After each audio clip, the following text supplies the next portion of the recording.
పరిశుద్ధ నామమునకు మహిమ కలుగునుగాక. క్రీస్తునందు ప్రియ దేవుని బిడ్డలారా, ప్రభు అయిన యేసు క్రీస్తు పరిశుద్ధ నామములో మీ అందరికీ ఉదయకాల శుభములు తెలియచేయచ్చు ఉన్నాను. ఈ దినమంతయు మీకు మీ కుటుంబానికి దీవెనకరముగాను ఆశీర్వాదకరముగాను దేవుడు అనుగ్రహించాలని మీ కొరకై ప్రార్థిస్తూ ఉన్నాను.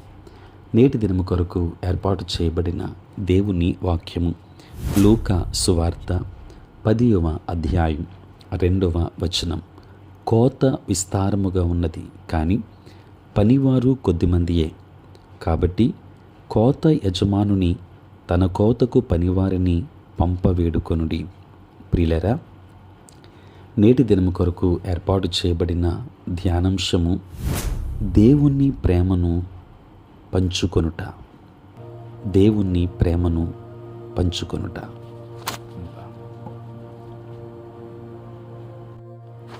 ప్రియులరా, ప్రజలను ప్రభు వద్దకు నడిపించాలనే కోరిక గలవాడు సువార్తికుడు అని సాధారణంగా భావించబడింది. కానీ ఈ పిలుపులో ఇతరులు ఉన్నారు. ప్రతి విశ్వాసికి ఆత్మల పట్ల భారం ఉండాలి. సువార్తను చెబుతున్నప్పుడు మనం దేవుని గురించిన సిద్ధాంతాన్ని చెప్పడం మాత్రమే కాదు, కానీ వాక్యములో బయలుపరచబడిన విధముగా మానవాళితో ఆయన జరిపిన వ్యవహారాలు ఉన్నాయి. ప్రియులారా, సత్యానికి అంతిమ సాక్ష్యం యేసు శారీరక పునరుద్ధానం. మన జీవితాల్లో నివసిస్తున్న యేసు వాస్తవికతకు ఇచ్చే వ్యక్తిగత సాక్ష్యం ఆయన్ని సిద్ధాంతంగా కాకుండా వాస్తవిక వ్యక్తిని చేస్తుంది. ప్రియులరా, జీవితాన్ని మార్చే యేసు ప్రేమను ఆది క్రైస్తవులు సన్నిహితముగా అనుభవించారు. అప్పటి నుండి ఇతర తరం కంటే ఎక్కువగా తెలిసిన లోకాన్ని సువార్తతో చేరడానికి వారిని ప్రేరేపించింది. వారికి మన ఆధునిక సాంకేతిక ప్రయోజనాలు లేవు, కానీ క్రీస్తు ప్రేమతో పూర్తిగా నిండిన లబ్ధి వారికుంది. క్రీస్తు ప్రేమ అనుభవం దేవుణ్ణి సంపూర్ణతతో నింపి లోకం ఎదిరించలేని సాక్షులునుగా మనలను చేస్తుంది. యోహాను సువార్త 13వ అధ్యాయం 35వ వచనం.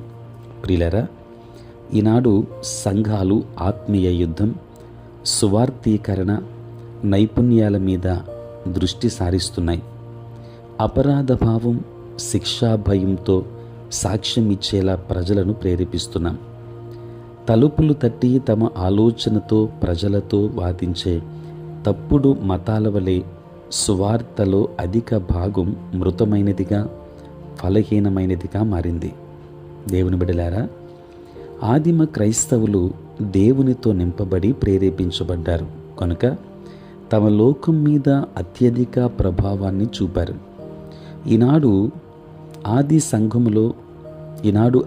సంఘములో అవసరం. క్రీస్తు ప్రేమ మనలను బలవంతం చేస్తుందని పౌలుతో చెప్పగలిగినప్పుడు ప్రభువు కోసం లోకాన్ని ప్రభావితం చేస్తాం. దేవుని వాక్యాన్ని వింటున్న దేవుని బిడ్డలారా, నీవు లేనిదాన్ని ఇవ్వలేవు. ఇతరులతో క్రీస్తు ప్రేమను పంచుకోక ముందు దాన్ని అనుభవపూర్వకముగా, వ్యక్తిగతముగా తెలుసుకోవాలి. క్రీస్తు ప్రేమను నీవు అనుభవించినప్పుడు, క్రీస్తు ప్రేమను వ్యక్తిగతముగా నీవు తెలుసుకున్నప్పుడు నీవు ఇతరులతో ఆ ప్రేమను పంచుకోగలవు. కనుక క్రీస్తు ప్రేమను ఇతరులతో పంచుకొనక ముందు దాని అనుభవపూర్వకముగా, వ్యక్తిగతముగా తెలుసుకుందాం. దేవుని ప్రేమను ఇతరులకు పంచుదాం. దైవాశీర్వాదములను పొందుకుందాం. దేవుడు మిమ్మును, మీ కుటుంబాన్ని దీవించి ఆశీర్వదించునుగాక. ఆమేన్. ప్రార్థన. పరిశుద్ధుడైన తండ్రి, ప్రేమ కలిగిన మా ప్రభువా, మీ పరిశుద్ధ నామమునకే వందనాలు, స్తోత్రాలు చెల్లిస్తున్నాము నాయన. రాత్రంతయు కాపాడి సంరక్షించి సుఖనిద్రను మాకు దయచేసి మా జీవితంలో మరి ఒక నూతన దినాన్ని మేము చూడగలిగే భాగ్యాన్ని ప్రభువా మీరు మాకు ప్రసాదించినందులకే స్తోత్రాలు. తండ్రి, దినమంతా కూడా మీ సన్నిధి మాతో ఉంచండి. మీ ప్రసన్నత మాకు దయచేయండి. మా ప్రతి బలహీనతలో, ప్రతి సమస్యలో మీరు తోడుగా ఉండండి. దేవా, నేటి దినాన ఎంతోమంది బిడ్డలు అనారోగ్యాలతో ఉన్నారు, సమస్యలతో ఉన్నారు, బలహీనతలతో ఉన్నారు. అటు బిడ్డలందరినీ మీరు దర్శించి వారికి కావలసిన ఆయురారోగ్యములు దయచేయండి. ఉద్యోగస్తులను, వ్యాపారస్తులను మీరు దీవించండి. కష్టపడి పని చేసుకుంటున్నటువంటి బిడ్డలకు కావలసిన సహాయమును మీరు అనుగ్రహించండి. తండ్రి, నీ స్తోత్రాలు నాయన. నీ పరిచర్య చేయించిన ప్రతి సేవకుని దీవించండి. వారి పరిచర్యలోనూ ప్రయాణములలోనూ తోడుగా ఉండండి. దేవా, నీకు వందనాలు. సార్వత్రిక క్రైస్తవ సంఘాన్ని మీరు ఆశీర్వదించండి దేవా. ఆంధ్ర ఎవాంజలికల్ లూథరన్ సంఘాన్ని దీవించండి.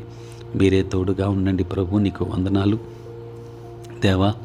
ఇదిగో తండ్రి, మరి ఈ సమయంలో సెయింట్ జాన్స్ లూథరన్ సంఘాన్ని తండ్రి మీరు ఆశీర్వదించండి. నీ కృపలో ఇంకను బలపరచండి తండ్రి. ఎంతోమంది బిడ్డలు ఉదయకాలపు ఆరాధనలో ఏకీభవిస్తున్నారు ప్రభు. అట్టి బిడ్డలందరినీ మీరు ఆశీర్వదించండి.